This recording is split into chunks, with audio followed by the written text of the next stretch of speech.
I chose the book Into the Wild by Jon Krakauer. This book is about a man that leaves behind the material world and separates himself from society to live in and off of the natural world. I chose this book because the idea of leaving everything behind to just travel and venture through the world is a very exciting idea to me.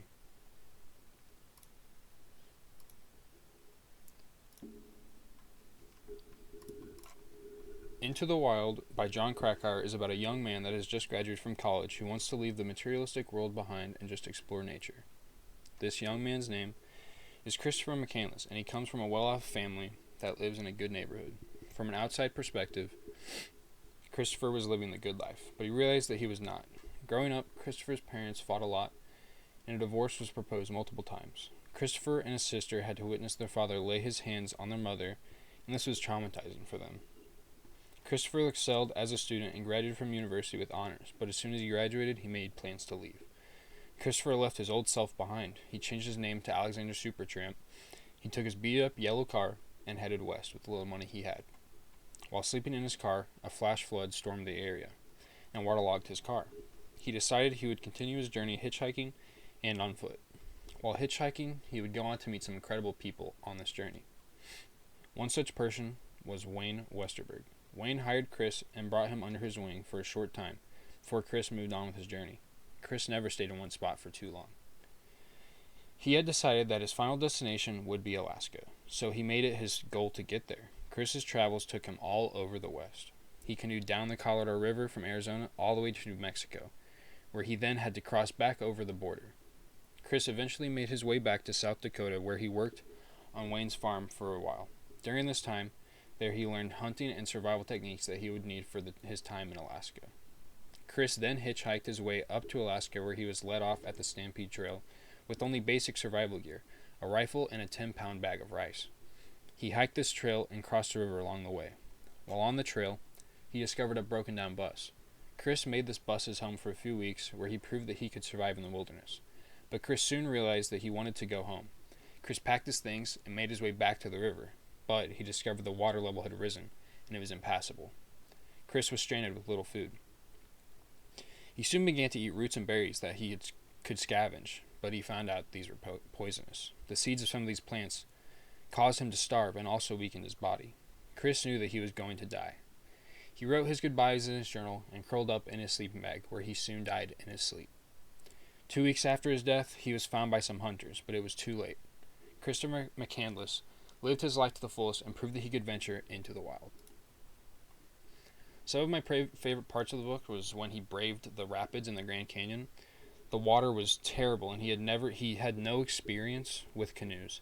He just bought one, went to the river, started rowing, made it all the way from Arizona to Mexico.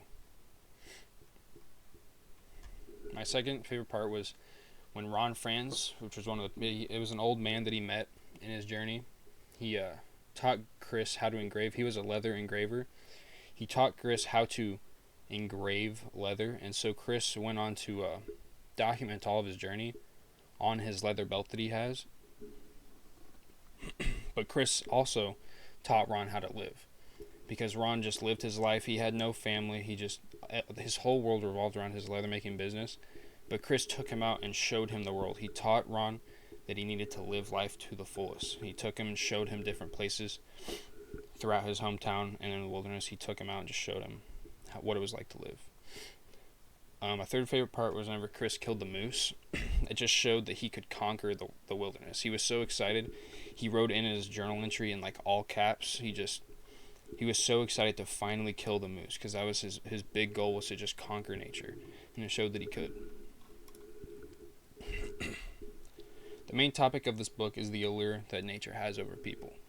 People are naturally attracted to the beauty of nature. Throughout the book, McCandless is searching the wilderness to find beauty and peace from the world that we live in. This impacts us because we are slowly destroying and polluting the natural world. The beauty is slowly being stripped away and will continue to be stripped away unless change is made. I learned that nature can easily overwhelm man. He thought that he could just go into the wilderness unprepared. He really didn't take anything with him, and he thought he could conquer it, but he couldn't in the end. Nature's far more powerful than man.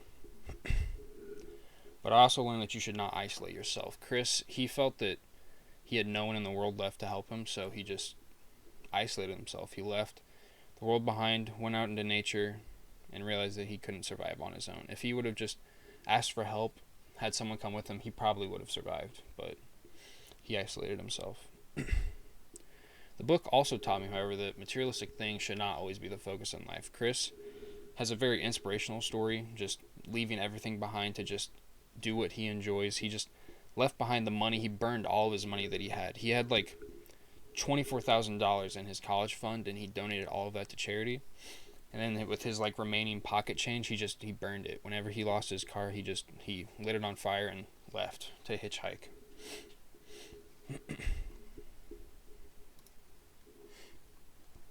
This book was an amazing read. I think the message of the book was very inspirational. It shows that sometimes you should just go against the norm and just do what brings joy to your life. The book also really brings out the adventurous side in the reader. It's just very good to explore that side of yourself. I would highly recommend this book.